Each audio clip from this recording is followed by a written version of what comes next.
Et souvent, à l'extérieur de l'Afrique, l'image que l'on a de l'Afrique, c'est cet homme mendiant, assis au carrefour de la rue ou devant une mosquée avec les mains tendues pour recevoir l'aumône. Et même ceux qui, par générosité ou par compréhension de la nécessité de l'aide, apportent cette aide, ils la font souvent dans des formes blessantes. Nous disons, quant à nous, l'histoire, ce n'est pas une course de vitesse. C'est une course de fond sans fin.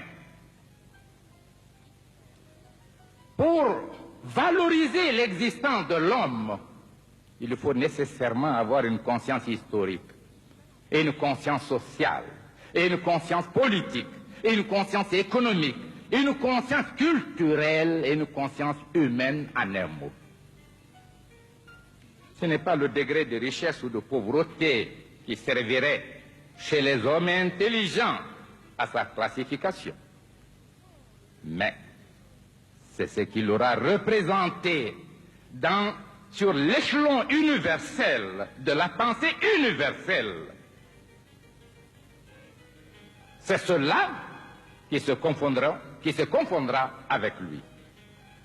Mais la singularité qui a marqué l'accession de mon pays à l'indépendance a été malheureusement exploitée contre le peuple français qui a été induit en erreur.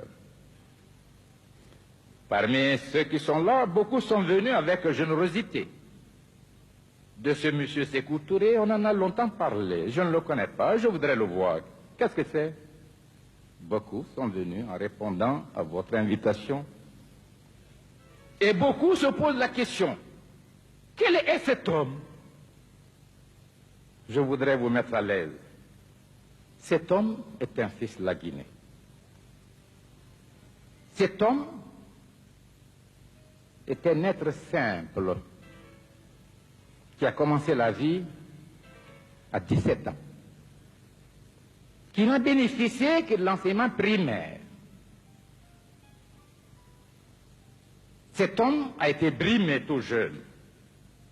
Un arrêté interdisant au secteur public et privé de lui donner un emploi. Cet homme n'avait rien. Et au moment où, pour la première fois, son parti, le Parti démocratique de Guinée, l'avait choisi pour être le candidat député pour le Parlement français, il lui était réclamé 5 000 francs. C'est-à-dire 50 francs français aujourd'hui. Cet homme, pendant un mois, était incapable par lui-même de trouver les 5 000 francs. Mais cet homme était déjà dans la conscience des travailleurs de Guinée. Il assumait les fonctions de secrétaire général de l'Union territoriale des syndicats. Et celle plus importante, de premier responsable de la Confédération panafricaine des syndicats. Cet homme n'a pu obtenir les 5 000 francs que lorsque les dockers qu'on a créés ont appris l'incapacité du candidat à se faire inscrire, faute d'argent, avait donc organisé une souscription pour amener les 5 000 francs. Je suis le fruit de mes frères et de mes sœurs. Et les femmes de Guinée ont pris position pour cet homme, unanimement. Et je ferai de telle sorte qu'elles n'aient jamais regretté leur mobilisation. C'est pourquoi dans notre ligne, dans notre programme, l'émancipation de la femme n'est pas prévue comme un acte de solidarité, mais comme une obligation. Il s'agit davantage de l'émancipation de l'homme qui brime et exploite la femme que celle de la femme. Voilà notre conception et nous la traduisons systématiquement dans toute la législation depuis que nous sommes indépendants. Et vous pouvez voir à l'université, à toutes les écoles, nous exigeons l'égalité de chance. L'égalité de l'effectif. Dans la vie, à l'Assemblée, nous avons 42 députés sur une assemblée de 210.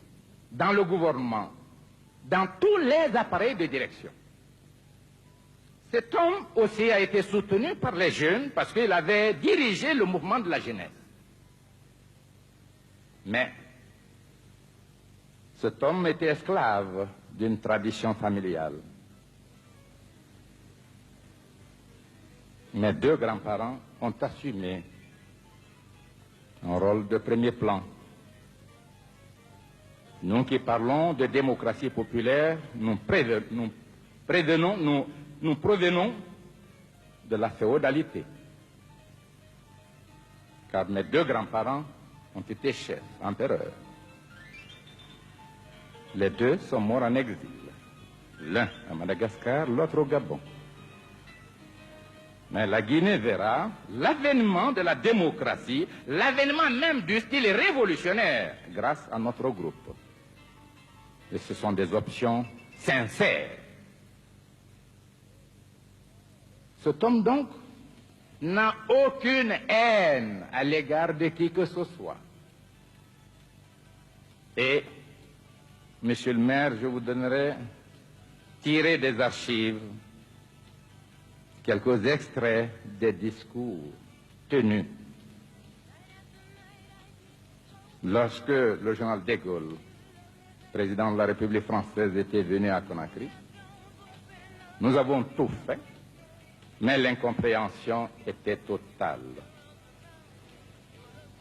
Mon collègue, le président de la République française, M. François Mitterrand, était un ami personnel. J'ai appartenu au même groupe parlementaire que lui, le groupe UDCR-RDA. M. Félix Houphouët-Boigny était notre président, mais j'étais vice-président du Rassemblement démocratique africain, le premier leader syndicaliste de l'Ouest africain. Nous disons donc que nous avons voulu maintenir nos liens et même faire affermir l'amitié, la confiance entre la Guinée indépendante et la France. Mais il y a eu contradiction, due à la nature viciée des communications. Ici, le peuple français, je m'excuse de l'expression, n'a souvent entendu ou lu que des contre-vérités. Ah, si je pouvais ici être considéré comme l'homme, le militant, sur une place publique, avec n'importe quel homme, discutant devant le peuple français, de n'importe quel thème, de n'importe quel sujet, j'aurais été plus heureux. Parce que j'aurais abandonné le protocole et j'aurais pu clamer certaines vérités. Ceux qui sont venus à l'appel de M. le maire nous accueillir, j'ai dit certains sont des amis, d'autres ne savent pas pourquoi, pour qui ils sont venus. Je voudrais que vous reteniez une seule image, c'est celle d'un homme sincère, un homme qui n'a pas de complexe, un homme qui n'a aucune rancune, un homme qui voudrait bâtir avec les Français un avenir merveilleux de coopération entre la France et son pays. Cela est sincère. Mais nous connaissons un fait, chaque pays, quel que soit le niveau de son développement historique, a des besoins.